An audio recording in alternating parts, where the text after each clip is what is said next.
7:58 a.m., December 26, 2004.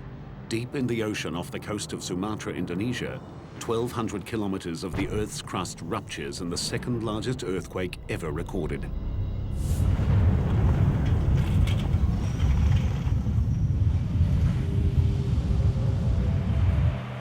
The 9.3 quake shatters buildings and destroys lives. But it is just a forerunner of an even more horrific disaster.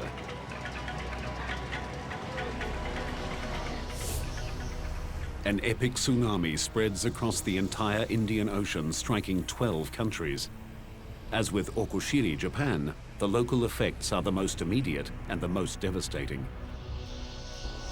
16 minutes after the quake and 250 kilometers from its epicenter, northern Sumatra is struck by 35-meter-high waves. The capital city of Banda Aceh is decimated. More than 160,000 people are killed.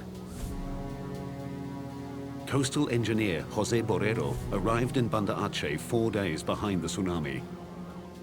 I've seen hurricane damage, and I've seen some flood damage before, and I've seen a lot of tsunami after effects before also, but this definitely was the worst. What was amazing about it was the scale. 70% of all buildings in Banda Aceh are flattened. More than 70 kilometers of coastline show evidence of wave heights above 30 meters. It was a level of destruction that was over hundreds of miles of the coastline, the same level of destruction. So it wasn't just isolated pockets of areas that were wiped out, but the entire coast and then the entire city of Banda Aceh.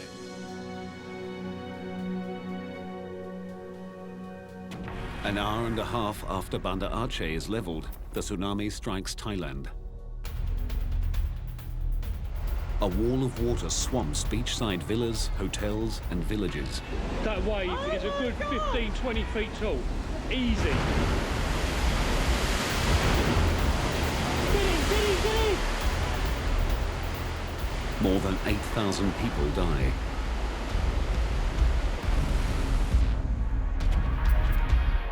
"2,000 kilometers to the west, on the island nation of Sri Lanka, 100 billion tons of water surges inland, killing 35,000 people and leaving another 500,000 homeless.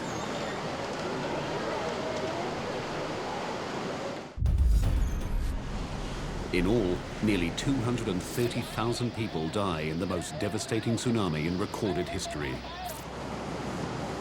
The death toll higher than for all other major tsunamis in the past 300 years combined. The power of the earthquake that triggered the tsunami was staggering. The entire planet's sea level rose by 1/10 of a millimeter. Every spot on Earth moved at least 1 centimeter. As scientists struggle to comprehend the enormity of the event, a bizarre anomaly comes to light. One that took an additional tragic toll.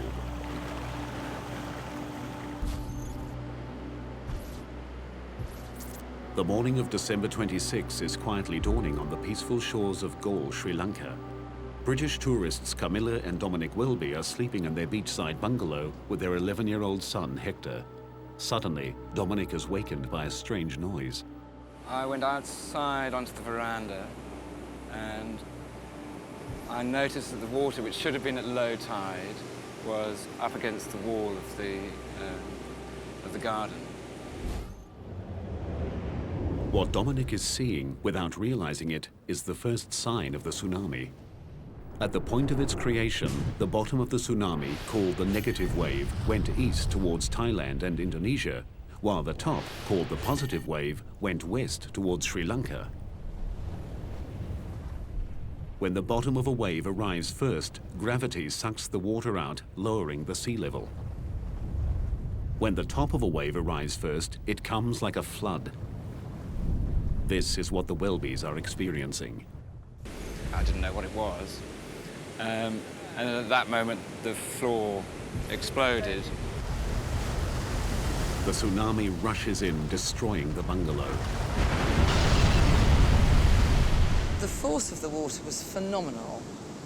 You know, to be exploded out of your bed, you know, to feel a piece of furniture just be thrown up into the air and to be thrown off it and to have to jump, it's just very weird. And to then be sucked out and tossed around like being in a washing machine. The couple grab their son and scramble into the bathroom. With each wave, with the intensity of each wave, because it would fill up the shower cubicle completely, we would be swirling around underwater, trying to, you know, regain our purchase on whatever we could find. As the waves continue to pound, the concrete walls of the bathroom begin to crumble. Hector is trapped under a large piece of concrete, struggling to keep his head above water. The idea of your child dying before you it's nothing worse.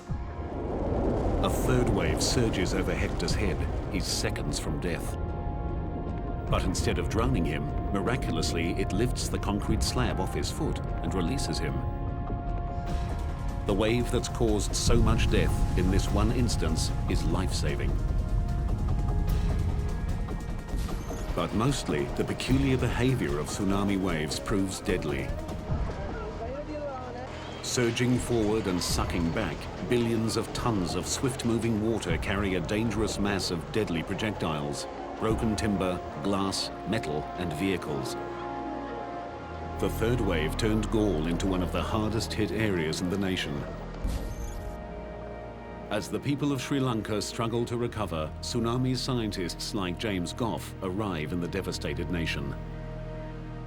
One of the really difficult things when you go into these areas is you are going there because you have a mission to learn about the tsunami from a scientific point of view. It's very important to learn these things, and yet there is the human tragedy going on around you, and it's very difficult to isolate yourself from that human tragedy.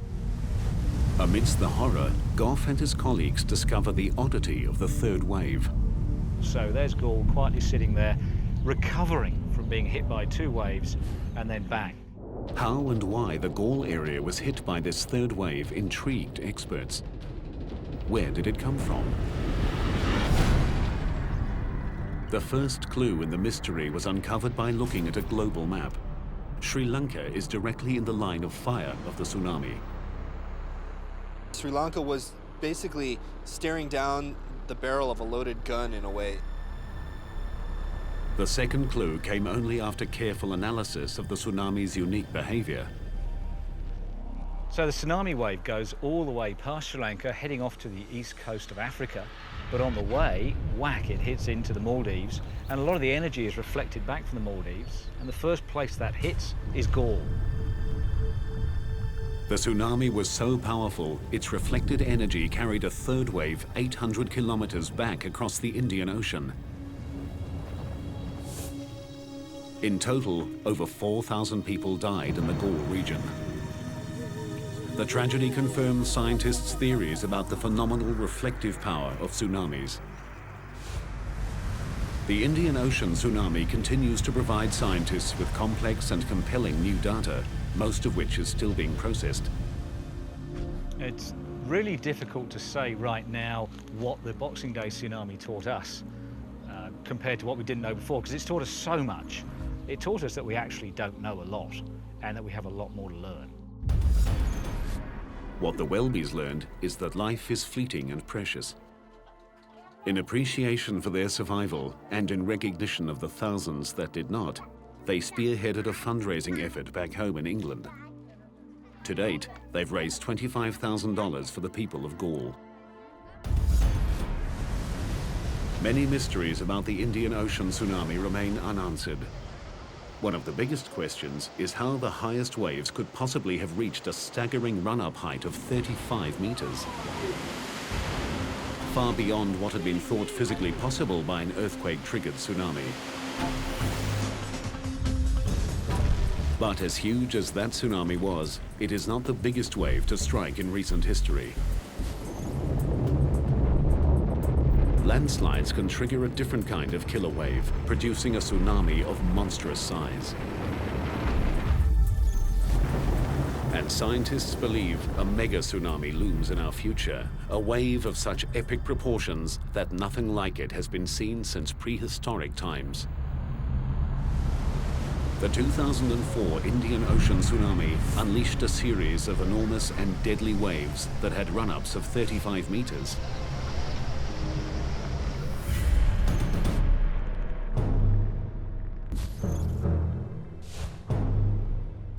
But they are dwarfed by another wave that forced scientists to become detectives.